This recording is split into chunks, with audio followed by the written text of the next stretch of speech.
kita kaum buruh. Bayangkan. Saya ingin memberi hadiah kepada kaum buruh pada hari ini. Akan membentuk segera Dewan Kesejahteraan Buruh Nasional.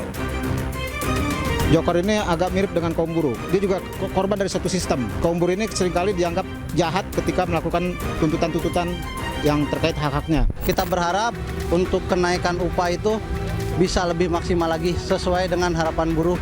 Bisa 10% mungkin. Ya banyaknya PHK-an. Untuk itu kami mohon kepada para pemerintah tolong pikirkan para buruh atau para pekerja. Hidup buruh. Kita akan segera membentuk satuan tugas PHK. Kita tidak akan membiarkan pekerja-pekerja di PHK-kan seenaknya.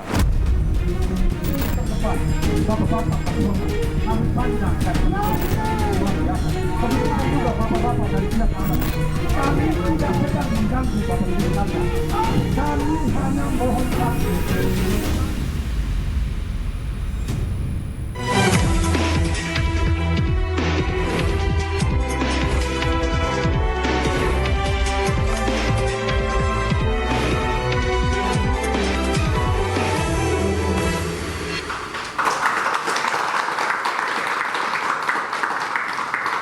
Hari Buruh Internasional atau May Day setiap 1 Mei ini bukan sekedar peringatan, tapi pengingat. Tentang keringat yang terkadang mengalir tanpa jaminan dan juga tentang tenaga yang sering hadir tanpa kejelasan. Di balik roda ekonomi yang terus berputar, buruh terus bergelut dengan roda kehidupan yang pas-pasan. Mulai dari alih daya atau outsourcing, upah tak layak, perlindungan buruh, serta juga ancaman PHK. Lalu apa sebenarnya solusi yang terbaik untuk permasalahan buruh di tanah air? Bersama saya, Aryo Ardi. Saya Anissa Dasuki, inilah interupsi. Satgas PHK, harapan dan realita. Sudah ada 4 narasumber bersama kami. Di sebelah kanan saya ada Ahmad Nur Hidayat, ekonom dan pengamat kebijakan publik. Selamat malam, Mas Hidayat. Selamat malam. Kemudian ada Johannes Darta Pahpahan, Ketum KSBSI, Konfederasi Serikat Buruh Sejahtera Indonesia. Selamat malam, Bang Darta. Selamat malam, Bang Darta. Dan di sebelah kiri saya ada Mas Danang Girindra Wardana, Dewan Pakar Apindo. Selamat malam, Mas Danang. Dan Kang Ujang Komarudin, tenaga ahli utama Kantor Komunikasi Kepresidenan. Selamat malam, Kang Ujang. Selamat malam, Bang Aryo. Dan juga ada mahasiswa dan mahasiswi dari APP Jagakarsa Jakarta Selatan dan juga perwakilan buruh dari KSBSI. Selamat malam. Saya ke Kang Ujang dulu. Silakan, Anissa. Kang Ujang, Satgas PHK, mekanismenya seperti apa, Kang? Ya, siapa komponennya di dalamnya, ada siapa aja? Ya, tentu apa yang disampaikan Bapak Presiden sudah berdasarkan pada mekanisme dan aturan-aturan dan tentu juga kebijakan yang berpihak kepada buruh. Artinya Satgas ini dibentuk untuk memastikan bahwa buruh itu terlindungi, bahwa buruh itu harus sejahtera, maka harus ada pihak-pihak yang memang mendrive, mendorong, dan itu ya dilakukan berbagai macam komponen bangsa. Ya bisa di situ ada pemerintah, di situ ada pengusaha, di situ ada kalangan buruh. Sehingga apa? Sehingga betul-betul buruh ini negara hadir di tengah-tengah buruh sehingga memastikan bahwa ke depan itu wajah buruh itu betul wajah yang sejahtera. Wajah yang memang diperhatikan oleh negara. Oke, hanya sekedar sampai ke penyelesaian ke haknya sebagai buruh yang di PHK atau sampai digiring sampai nanti dapat kerja lagi? Kami menginginkan ya pemerintah itu hulu ke hilir itu tuntas. Tetapi tentu dengan dinamika yang ada ya, dengan persoalan-persoalan yang ada, masalah-masalah yang ada, kita mencoba untuk menyelesaikan satu persatu benang merahnya. Yang pasti Bapak Presiden memastikan kepeduliannya sangat tinggi. Bagaimana Bapak Presiden 4 kali ikut kontestasi dan selalu bersama-sama dengan buruh.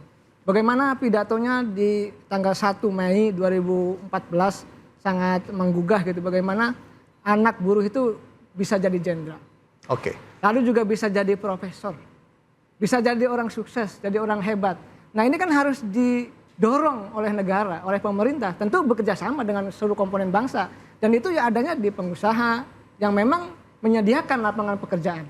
Lalu juga buruh yang memang mereka-mereka itu apa ya pendorong roda ekonomi bangsa. Dan saya merasakan kok, saya jadi dosen gitu ya. Bagaimana kita bekerja keras untuk memastikan mencerdaskan kehidupan bangsa. Ya hari ini kami di tenaga ahli utama kepresidenan gitu ya, komunikasi kepresidenan memastikan pengalaman-pengalaman kami di dosen itu juga ya ingin diberikan kepada negara sumbangsinya agar apa? Bagaimana tadi mekanisme tentang Satgas PHK itu termasuk kesejahteraan buruh itu betul-betul tereksekusi. Baik. Nah ini kita mulai begitu loh. Jangan sampai apa yang menjadi cita-cita Bapak Presiden itu tidak dieksekusi. Nah kita ingin memulai ini dengan sebaik-baiknya. Baik, saya ke Bang Darta. Bang Darta, apakah memang dibutuhkan Satgas itu? Bukankah selama ini fungsinya sudah dijalankan oleh Disnaker maupun Kemenaker?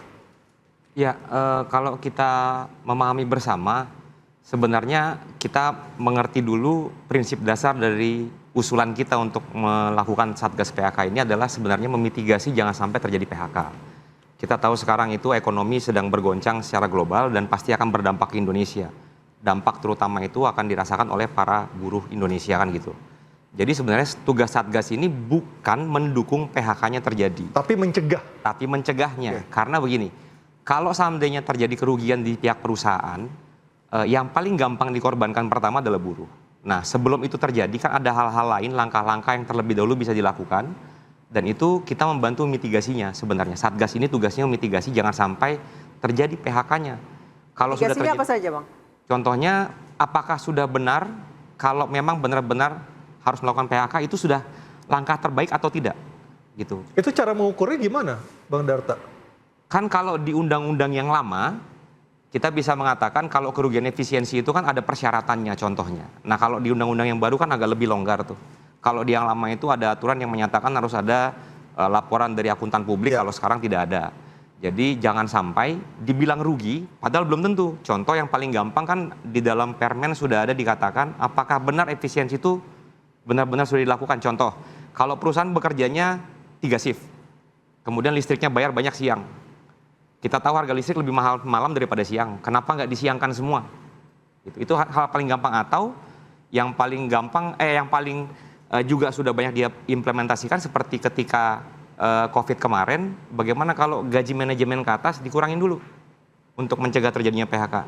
Hal-hal seperti itu yang akan dibantu dimitigasi, apakah itu sudah benar terlaksana sehingga harus terjadi PHK atau tidak. Baru tadi sudah disampaikan juga karena ada pemerintah di sini, apakah ada langkah lain yang bisa kita lakukan dengan kehadiran negara untuk mencegah terjadinya PHK ini. Artinya ini tidak cukup ketika hanya dijalankan oleh Kemenaker saja seperti itu? Tidak bisa. Oke. Ini harus semuanya ikut ambil. Dan kekhawatiran Anda tadi adalah salah satu adalah manipulasi data dari manajemen sehingga menyebabkan PHK seperti itu ya? Betul, iya. Oke. Saya ke Mas Hidayat, realitanya visible nggak? Ya sebenarnya kita ini punya dihadapkan kok bentuk banyak-banyak satgas, bentuk lagi Dewan Kesejahteraan Jadi nggak efisien Buruh. juga kan? Katanya mau efisiensi.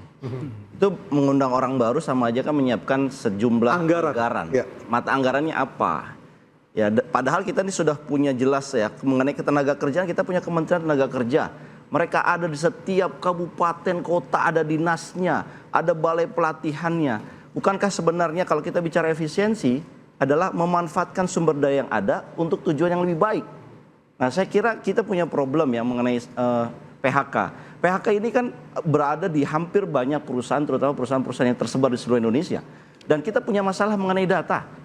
Misalkan angka PHK di tahun 2024 disebutkan 77.000 sekian. Saya nggak yakin tuh 2024 kemarin 77.000. Karena apa? 2 bulan pertama 2025 saja yang kemudian muncul ke publik itu udah 18.000. Hanya 2 bulan. Hampir dalam 1 ya, tahun. Hampir 19.000. Hampir 19.000. Apa yang ingin saya sampaikan sebetulnya kalau kemudian bilang Satgas PHK ini adalah untuk memitigasi, lebih kuat mana Satgas yang akan dibentuk apa Menaker yang udah jaringannya luas?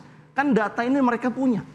Dan kemudian yang kedua, Satgas ini kan katanya tidak hanya mendata PHK, kemudian juga membuat satu yang beliau sampaikan adalah tripartite meeting, mediasi oleh pemerintah. Kemudian ada rescaling, dikembangkan lagi keterampilan yang di PHK itu dan kemudian ditempatkan. Itu menurut saya sudah ada perangkatnya di Kemenaker. Tinggal saja bagaimana kemudian pemerintah perlu merelaksasi atau saya katakan memperkuat regulasi dari Kemenaker. Apakah regulasinya mumpuni yang sekarang? Kan lebih mudah hanya mengutak-atik regulasi, memperkuatnya sehingga nanti ketika teman-teman di PHK itu langsung dimediasi dengan cepat dan tenaga-tenaga yang ada di Kemenaker itu jauh lebih tanggap. Rescalingnya sudah ada, BLK-nya sudah ada, penempatan perusahaan-perusahaan mananya tentunya Kemenaker punya datanya. Kenapa kita mempersulit hidup gitu ya? Sementara kita sudah sulit gitu. Untuk anggaran APBN kita terbatas, saya kira kita butuh smart policy dalam Oke. hal ini. Baik, saya ke Mas Danang. Mas Danang dari sisi pengusaha, dari sisi Apindo, apakah setuju dengan ada Satgas ini, Mas Danang? Iya, Satgas dalam visinya sih oke saja ya. Tetapi? Tetapi inti pentingnya kita butuh Satgas PHK atau Satgas investasi sih sebenarnya. Oke. Ini pertanyaan yang paling mendasar. Tidak bisa kita hanya berpikir terkait dengan ujung dari permasalahan adalah PHK, tapi awal, hulu dari masalah-masalah regulasi kita tidak dibenahi sehingga investasi begitu sulit di Indonesia. Karena dunia usaha dan pekerja itu seperti sisi satu koin dua sisi. Tidak ada pekerja tanpa pengusaha, tidak ada pengusaha tanpa pekerja juga. Nah, ketika kita berpikir terlalu cepat seperti ya kita akan bentuk Satgas, itu sebuah retorik yang hanya mengayemin atau menyenangkan beberapa desakan publik ya, karena sebenarnya bukan itu yang kita butuhkan, tetapi justru Satgas regulasi supaya investasi berkembang lebih cepat sehingga kalangan buruh bisa lebih terjamin mendapatkan pekerjaan, dan kalaupun mereka terpaksa ter-PHK ada tempat lain yang bisa diabsorb, bisa mengabsorb para pekerja itu. Oke, tadi Bang Darta mengatakan bahwa biasanya perusahaan kalau rugi itu yang dikorbanin duluan adalah buruh, benar seperti itu? Ya, ini salah satu pemikiran yang ya bisa jadi seperti itu. Tetapi pada intinya buruh adalah nomor satu di dalam sistem aset karyawan, aset perusahaan. Tidak mungkin orang akan berpikir lepasin buruh dulu terus kemudian rekrut lagi, itu akan membuang biaya investasi yang lebih besar dalam bentuk training, dalam bentuk rekrutmen baru, penempatan baru, itu tidak akan begitu. Nah, ini menjadi kendala besar ketika teman-teman di stakeholder dunia usaha mulai berpikir memiliki hak untuk mengaudit perusahaan. Karena di situ dimunculkan masalah-masalah finansial perusahaan yang kemudian kita akan diobak-abik oleh aktor lain gitu. Nah, ini akan membuat sebuah psikologi yang mengkhawatirkan. Dunia usaha menjadi khawatir. Kenapa pemerintah justru tidak melindungi dunia usaha dalam sisi finansialnya? Karena finansial perusahaan adalah confidential dan ada asas-asas prudensial di situ. Tetapi kalau semua aspek stakeholder boleh mengobok-obok finansial, siapa pengusaha yang mau ikut?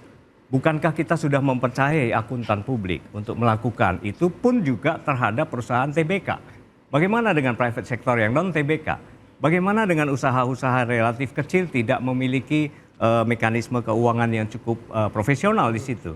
Artinya apa? Jangan sampai gairah atau semangat untuk melindungi dunia usaha ini, melindungi para pekerja, malah mengorbankan, menimbulkan ketakutan di dunia usaha. Kalau itu yang terjadi, maka tidak heran kalau investasi kita terus-menerus cenderung turun. Di sektor manufaktur ya, itu cenderung menurun. Karena kekhawatiran euforia politik seperti ini, Satgas dibentuk, kemudian ada lagi masalah-masalah pembersihan lahan, kemudian masalah-masalah banyak sekali. Kita tidak berangkat dari ujung permasalahan, tapi kita berangkat dari hasil akhir dari permasalahan itu. Oke. Contoh yang paling sederhana, Mas, PT Yihong kemarin yang pabrik sepatu tutup. Ini di Pasuruan ya? Iya. Di mana ya, Pasuruan ya, saya tidak tahu tempatnya. Tapi itu berita menyebutkan bahwa kegagalan finansial perusahaan karena memenuhi target order. Mengapa target order gagal? Karena para karyawannya demo mogok 4 hari berturut-turut. Sehingga tidak bisa produksi. Tidak bisa produksi. Terus siapa yang mau disalahkan dengan situasi seperti Baik, sebenarnya apa yang menyebabkan terhambatnya atau mandeknya investasi? Tuntutan yang terlalu berlebihan atau kebijakan yang menyulitkan? Interupsi akan kembali usai jeda.